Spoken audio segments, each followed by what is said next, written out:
Hey guys, Anime Gypsy here with One Piece 887 review.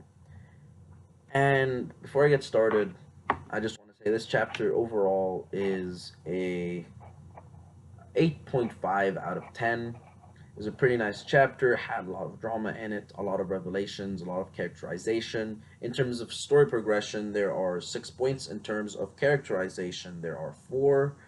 And we'll get started by going through each point in characterization first, and then the points in sorry no each point in story development first, in story progression first, and then each point in characterization second. So the first point in story progression is the ambush. We start by seeing Beija's ship being ambushed from every direction by Tart ships from Big Mom, and ambushed on the shore by troops. But you just think, oh crap, there is no way out. And you see Oven all infuriated, and he's with the troops on the shore. So you're expecting that stuff's gonna go down, and that leads to the second point in story progression, which is the fact that the Nostra Castello is actually a tank ship, a literal tank ship. There are wheels on that tank. And what that does is that means that the ship is able to ram its way through islands and go and bypass certain defenses, or basically be used as a weapon to crush certain defenses, as it was in terms of the shore ambush. It literally just walked right through most of them, ran a lot of people over. um, so you have that point in story progression. The tides are turned in that particular perspective, and now we have the issue with the cake. And in that particular instance, what you have happening is Kuruwashi Sanji demonstrating some new feats of strength, using his speed and mobility to carry the cake with his legs all the way into the ship, the Nostra Castello. And right after that, we have the fourth point in story progression, which is Oven's attack, Oven's assault. Oven basically commences on the offensive, and the rudders were burning, and all sorts of stuff was occurring. And all of a sudden, Pound hits him on the top of the head to try and prevent that from happening. Now, ends up happening is it leads to basically Oven murdering his father-in-law, which is the fifth point in story progression. And finally, the sixth point in story progression is the Sunny is surrounded by Big Mom and the Big Mom pirates. No way out. This is hasta la vista. No, you're not escaping. That's what that is. And it really shows you that this is a very fast-paced chapter, because all of these points in story progression are very much so connected, with the exception of the last one. So it happens at a very fast pace, and it really does feel like one continuous scene, because in actually no, it is one continuous scene with different points in story progression, which is pretty nice. It's not that often we get to see chapters like that are just continuous and don't hop around from one place to another, specifically in Dressrosa. Now, that particular chapter had such a unique pacing that I really liked it, to be honest. Now let's hop into characterization, and when we talk about characterization, we're gonna talk first about Beige. And the reason I'm talking about Beige is we don't get to see any new strength feats from Beige. That was last chapter when he demonstrated that he had just unbelievable potential as a sniper. This guy, miles away, shot a bullet that hit Oven straight in the face, and that was epic. But that's not the point in story. That's not the point in characterization that is demonstrated this chapter. The point in characterization that is demonstrated this chapter is Beige's cunning, Beige's strategic abilities. He basically has a strategic and innovative mind to come up with the tank ship, the Nostra Castello, and also to be able to use that advantage to run through a island, arrive on the other side of the shore, and continue sailing. So in that perspective, he is very much so innovative and strategic. And the next point in characterization is Sanji. We get to see Sanji last chapter, combining his speed and mobility to transfer chiffon onto a cart faster than Oven was able to see. And that is saying something.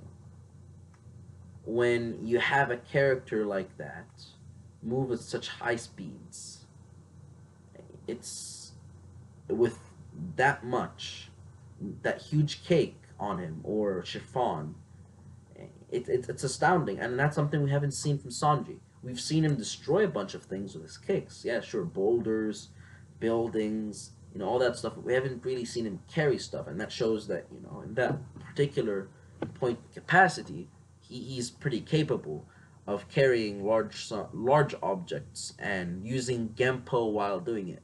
This is the first time we've seen him carry such a heavy weight while using Genpo, and it's astonishing because that cake at least weighs, at the very least, something like 10 tons. Because that just enormous cart. And Sanji was literally like an ant compared to it. So, this is an astonishing feat demonstrated by Sanji. Kudos, Sanji. And this leads us to and speaking of the cart, this leads us to our third point in characterization, which is Oven. Oven demonstrated durability beyond what was expected of him. He was run over by the Nostra Castello, which, at the very least, mind you, weighs about 50 tons. At the very least, gets run over by that and manages to, just stand back up and continue the offensive.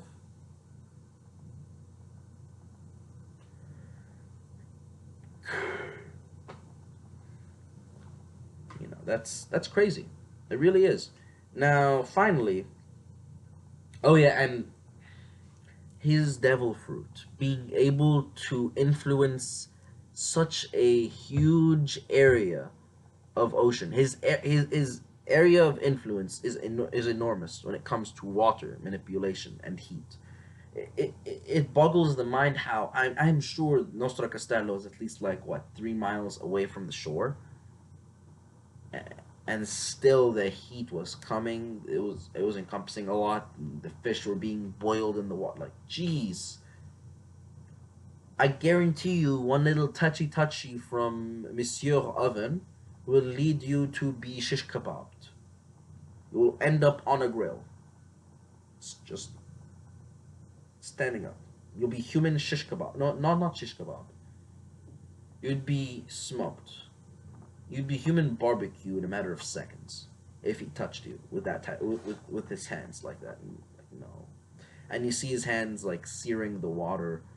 It was just something else, and that leads us to the fourth point in story progression, in characterization. Sorry, which is Pound. We didn't know Pound was that type of brave person. We didn't know that he would be willing to sacrifice his life for his daughter, but he did. And that's a point in characterization that I want to highlight, and it's also something that I think the author is trying to say about his writing, because pre-time skip rarely did any character die, but post-time skip you have likable characters like Virgo and Monet dying, and that's a way for Oda to tell us, the audience, that this is no longer the regular Grand Line. This is the new world. This is where characters are going to die. So seeing Oven kill his father-in-law is Oda's way of telling us, hey guys, this is gonna be brutal. And seeing Pedro blow himself up a few chapters ago is also an extension of that statement where, hey guys, this is going to happen in One Piece from now on. Characters are going to die. Characters are going to die in terrible ways. They're going to blow themselves up. people are gonna be skewered. This is the way the series is going. This is the way the series is heading, and just keep that in mind, guys. Because I guarantee you, Wano Kuni, the Wano Kuni arc is at the very least gonna have 5 fatalities at the very least, and I'm talking about the Straw Hat Mink alliance. I'm not even talking about Kaido's crew, and I'm not even sure how many people in Kaido's crew are gonna die that we don't even know yet, because that arc has been hyped up. That arc's been. One of the editors, I believe, said it's gonna be akin to a small marine fort war. I mean, Cold Cake Island at this point is akin to a no, it's not. Never mind. It's not akin to a miniature. Uh, it's not akin to a miniature Marine Fort War, but it's getting close to it. We've seen a lot of action in that particular arc, specifically post wedding. You know, post wedding ceremony, you had what Luffy versus Katakuri. You had Pedro against Oven. You had Daifuku versus Sanji. You had uh, Pedro versus Spero. You had Luffy. Did they say Luffy versus Katakuri? You had the entire crew versus Big Mom. You had the escape from Big Mom. You had Oven versus well, not versus Sanji. You had Oven versus Beige. You had a lot of fights. There were a lot of fights and skirmishes, and we're. I'm not sure how much more we're gonna see, but this is unusual, and for people to hype up Wano Kuni to a degree past Whole Cake Island, and Whole Cake Island being that I don't think a lot of people realize how intense Whole Cake Island has been because they have been waiting and anticipating Wano Kuni, but it's fucking intense. We've had so many deaths, we've had so many battles in that particular arc that it's like, no man, I'm just waiting for Wano Kuni. Just dude, just enjoy what's with what you have right now.